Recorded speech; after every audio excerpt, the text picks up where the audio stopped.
Hello, everyone. It's Cassandra Williamson. Welcome to the Path Forward. How are you today? Well, it is Tuesday evening, March 11th, and yes, we've had another day full of news. Okay, so there's a lot of things we're going to talk about today. I'm going to try to do it as fast as I can and get it all covered. There's a lot of stuff around here to talk about. First thing, let's switch over to a little news story, the newsletter I sent out earlier today. If you did get it, that's great. If you didn't, that's great too. But let me just do something here really quickly and minimize this and pull up my other screen. Okay. So today I sent out a little newsletter to everybody. There's about, I don't know, 7 or 8,000 people have received this thing. And it's entitled Our American Republic. And how do you like us now? Well, if you didn't get it, please sign up for the newsletter. You can do that. I'll put the link up in just a minute. You can go to www.cassandra-llc.com and find a link in the menu section for blog or sign up, subscribe. You can do that. But anyway, so we all know by now that 77 million of our fellow American veterans voted for President Trump. Well, what did they want with that? Well, they wanted a boss. They wanted someone who could lead for them, and where they don't have to do any kind of leading or thinking or anything like that. They could just say, hey, look, I've got a boss who can run the country now. Basically, it amounts to an authoritarian leader, a strong leader. If you see the book behind me, it's back here called Strong Man. Yeah, that's a good book. You ought to get it and read it. So Trump is following in the footsteps of people like Viktor Orban of Hungary and Vladimir Putin of Russia and all this. So what did Putin do? Putin annexed Crimea, and he wants all of Ukraine, but right now he's got about a fifth of it, okay? And I think last night, Ukraine actually attacked Moscow with a large barrage of drones and stuff, but Russia has been just swamping and pounding and pounding and pounding on Ukraine, because it can, and because Trump enables it. Don't believe it? Well, anyway. So Putin is trying to reestablish what he considers to be the old Soviet Union, the communist state without the communism, because he wants to be the sole leader of that country for as long as he can. And so that's what he's trying to do. He's got this dream in his head of what it means to be Russian, and that means having satellite states around you, and he wants to do that. But he's also more than that, though. If you remember all the images of him riding bareback on a horse, and bareback and no shirt on a horse, there's that image of Putin on that, and he's got this machismo, this macho image that he's putting out there for everyone to lock onto. Well, that also means that you can't have LGBT people in Russia either, because they are an affront to your masculinity, apparently. I don't know why. And that's very fragile masculinity, no doubt about it. But anyway, so we have Putin, who has this really weird fascination with LGBTQ plus people, because he thinks he's macho man. So that's what he's trying to do. He's trying to clear it out, make it in his image, and it's kind of based on that communist view, the old Soviet Union view. I think he's gotten away from communism. But anyway, so the old Soviet Union kind of imagery, the empire, the Soviet Union. He's trying to get back to that. But what is Viktor Orban doing? Well, Viktor Orban, when he swept into office, what was one of the first things he did? Do you remember the news stories that came out about Viktor Orban? The first thing he did, he went into the universities and ordered them to remove all women and gender studies programs from their universities. That's the first thing he did. He was following there's Alliance Defending Freedom that does all this all around the world, the ADF. They're all over the place. That's very Christian oriented. Well, Viktor Orban is one of their acolytes, okay? They're all together. They're all in the same mold of thinking, all of them, with the exception, well, even probably Putin to a certain degree, but not necessarily so much, more Russian Orthodox on his side. But that's what Orban did when he swept into office. He went in there and said, yep, go away. We don't want anything to do with any of that kind of stuff, and get rid of it. And he has pushed back really vociferously against any of these things that come out of Europe as a whole that do with gender and women's studies and LGBTQ plus people and all that kind of thing. So he is the same thing as Putin. As a matter of fact, he has stood by Putin. He's actually defended him, and he's not trying to, he doesn't want anything to do with supporting Ukraine. I don't know what his stance is today, but whatever. And he's kind of the boss like Trump and an authoritarian. Trump and Putin and Xi, and I don't even really want to throw in Kim Jong-un because he's just a plain freaking weirdo, a deadly one at that, but a weirdo nonetheless. But anyway, so what is it that Trump finds fascinating about these people? Well, first thing is he wants to outdo them. He wants to do everything he can better than they ever did. Putin is trying to hang on to Crimea and Ukraine and want to reestablish the Soviet Empire and territorial expansion. Well, that's what Trump wants. Same kind of thing. He wants to use Putin as a way to say, look, that's what he did and that's what we did, but it's more than that to Trump, though. Trump is driven by a deep desire to expand and grow things, to amass greater wealth, resources, and territory, no matter the cost to our nation or our place in world history. So, that's just the way it is. Hold on, Bobby. I don't know if you can hear me or not, but I'm there. Somebody's calling me, but I have to wait a second. Let me go back over to my other screen. Where are we? So somebody's watching. I know I've got a couple people watching in here. Bobby, I can't take your phone call because I'm in the middle of the show. So anyway, here we are. We're talking about Putin and Orban and Xi and Trump and how he fits into all that. But see, Trump's modus operandi is quite a bit different, though, you see. Trump wants to outdo all of our founding fathers, too. He wants to be bigger, better, more well-known than any of them in history. That's what he's doing is, you had Thomas Jefferson when he was president, did the Louisiana Purchase. So he's trying to make this, he's got the Monroe Doctrine that came in with President Monroe and the doctrine of, the Western Hemisphere being all under U.S. control or influence. And all of that's there. That's exactly what Trump is trying to do. He's trying to expand the territory, and no matter what he has to do it, threaten neighbors, whatever, he's going to try to do it, folks. That's what he's doing. And that is the big thing that I wanted to kind of cover today. There's one other topic I want to hit on also. That's this pink triangle thing that came up just a few days ago. I mentioned it the other day. The pink triangle. Okay, it turns out that it's been appropriated by the LGBT community within the LGBT community. Okay, LGBT people have locked onto or latched onto using that pink triangle. But I take great offense at that, because we have no business putting a pink triangle on our bodies or on our uniforms or on our shirts or clothing or whatever we have, because what does that do? One, it announces who you think you are, obviously. In today's environment, that's not entirely a safe thing to do. But it also says, even though we know that a lot of LGBT people were just, killed, and during the Holocaust and all that, they rounded them up and put the little pink triangle on them.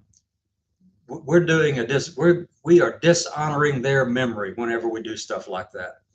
So whenever Pete Hegseth goes after the pink triangle and put the big no symbol over it and all that, well, guess what's happening, folks? You kind of invited it on your freaking self. even though I think they probably would have used it anyway. But I know that that's where it comes from. It does come from that, where the modern LGBT movement has kind of brought that thing in and reclaimed it, as they say, as their own. Well, you're dishonoring those who lost their lives during the Holocaust, folks. That's what that was from. Hegseth probably knows that. Whoever made up that little ad that has that pink triangle with the no symbol in it. I mean, whoever did that needs to have their head smacked around a little bit. And I'm not calling for violence against anybody, but that was stupid. You don't want any association with the Nazism and Nazis. Well, guess what, folks? You did it to yourself. You brought it out there and said, here, this is who I am. Well, Hegseth and the far right people are just going to go right along with that.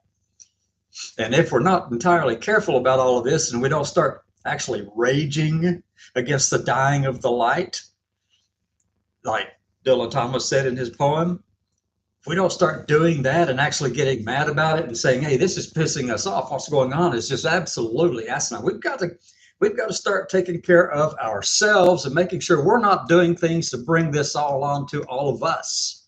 Again, like the lavender scare of the 1950s, when all the lesbians and gays and trans people were kicked out of federal government. Well, it's coming to that right now. And if you're going to continue, if you want me to continue with the analogy of the pink triangle being part of the Holocaust, where they gathered up, gays and lesbians and trans people in Germany and executed them, well, we've got, let me see, how can you phrase this? What can we call it?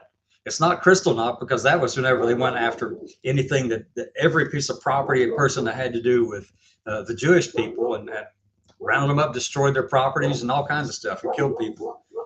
Well, if you continue with the logic that has been going on right now, you're going to have the same thing with the pink triangle. And people they're riling up all these people. You put a big no symbol on a pink triangle and everybody knows what you mean. And what's the next step after that? Well, what are we going to have? A lavender knot?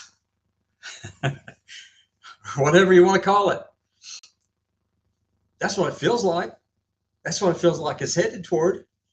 And if we're not careful, we'll get exactly what we keep putting ourselves out there in front of to get. Okay? So where we can and when we can and how we can, we've got to make sure we're not latching on to something that can be used to weaponize more against us than what's already been done. So we've got a lot of learning on our own part, in our own heads and our own minds to be able to straighten this stuff out, because we're just playing along in their game. They have been anti-LGBT since, I don't know, 1946, when the word homosexual ended up in the Bible the first time around, something like that. Yeah, exactly. So, I mean, they've been railing against it then. But anyway, I'm not going to go down the religious road. I can, and none of you would like it, but hey, I really don't care at this point. We've got to start cleaning our house, folks, and not put a big sign on ourselves that says, hey, look, this is who we are. This is who we are. Well, no, I'm just me. This is just me. And who you see is what you get. What you hear is what you get. Don't like it? Well, that's on you, not on me, folks. But I am going to do everything in my power to rage against the dying of the light. Are you going to do that with me? All right, so let's go cover a few news stories right now. Here we go. Let me go over and hit a few news stories. Well, not that one. This one. Oh, okay, that. So let me drop out of this. And what are we sharing here? Anything? Share screen, window. Hold on, folks, I'm getting there. All right, so today's news. This was from earlier today. It's in Them is the name of the publication, online publication for this. And the USDA canceled $600,000 research grant because, hey, it mentioned trans men. Literally just one time. Matthew Rodriguez, thank you for writing the story over on Them. So that's crazy. That's crazy. They were mentioned one time and then they canceled the grant. My goodness, these people are extreme. And let me see. Extremists, here's another headline. Extremists align in targeting LGBTQ plus communities. Well, we've known that all along. It doesn't matter if you're Russian Orthodox or Catholic or charismatic Pentecostal apostolic Christians or Christian nationalist, or even whether or not you are Muslim or any other faith for that matter. It seems that the one topic that unites all of them is their disdain for the LGBTQ plus community. And they need to really look in the mirror because they've got a serious problem with that book they're reading. Their interpretation of it, yeah, it's wrong. Okay, let's go on over to transgender mice are Republican secret weapon to discredit pro-trans science. That's from LGBTQ Nation. Fex Collington, I think I pronounced the first name close, maybe. But this article is about basically the transgender mice and the research that was being done. Well, they weren't transgender mice. Okay, that's the first thing. The LGBTQ plus nation should have taken that and changed it slightly because that is not what this was. They weren't making the mice transgender at all. They were looking at the impact of hormones, cross-sex hormones, on mice so that you wouldn't have to do the testing on humans, okay? Yeah, but, you know, under this administration and with Project 2025 in the lead, well, any kind of research that's going to go out there and make lives better for trans people, they can't do that now. You can't have valid science being done that actually shows how to better care for trans people. You can't do that. I mean, that's just, no. Kevin Roberts at Heritage, no. They don't want that. So they're going to go after any and all science that has to, and research that has to do with trans and LGBT people. And they're going to try to stop every bit of it. And they are. Let me go on to the last story. Once accepted, trans troops face dismissal from U.S. military. Everybody, that's Briefram, Colonel Briefram, Space Force. We know her story. A lot of us do anyway. Really, really exceptional leader in person, and Colonel in Space Force who is working hard to save everything that she possibly can. So the other person I want to mention is on down here just a little bit.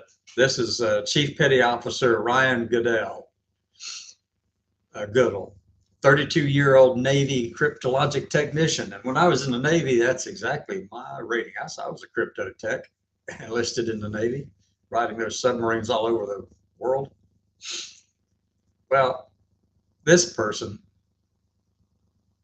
is trans, and he has decided, you know, that he wants to stay in. He wants to serve the country, but yet is another one of these people that, you know, just can't have them. Can't have them. Sorry, can't have them. All right, so let me stop sharing. That's all the news stories I wanted to cover. Actually, I'm gonna go back over to here for the main screen where I can see me and I can't see you. So let me know what you think. You can put comments over in chat. I'm gonna go read the chat right at the moment. Putin, Elon, okay. Broke back authoritarians. Oh, yeah. Oh my gosh. I think you're right on that one. That I'll get around in that little golden shower space, you know, over there in Moscow, down there near the Red Square. Exactly right. Oh my God, that's good, Junior. Thank you. All right. With that, we've been doing this now for 19 minutes and 14 seconds. I'm going to end the stream and see you tomorrow evening at 6. Bring a friend.